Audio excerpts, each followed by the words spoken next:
গুই সাপ জাতীয় একটা প্রাণীর কথা সহিহ বুখারীতে এসেছে, যেটা আমাদের বাংলাদেশে অনেক এলাকায় সান্ডা বলে থাকে। তো এই গুই সাপ জাতীয় প্রাণী খাওয়া কিন্তু হারাম নয়।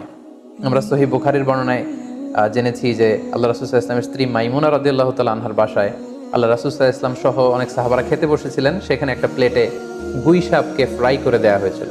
তো রাসূল সাল্লাল্লাহু আলাইহি ওয়াসাল্লাম খেয়াল না করে সাধারণ গোশত মনে করে সেখানে তিনি হাত দিচ্ছিলেন।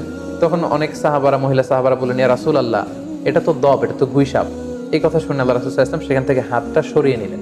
তো এই দৃশ্য দেখে খালিদ ইবনে ওয়ালিদ রাদিয়াল্লাহু তাআলা আনহু উনি জিজ্ঞেস করলেন, ইয়া রাসূলুল্লাহ, গুই সাপ খাওয়া কি হারাম?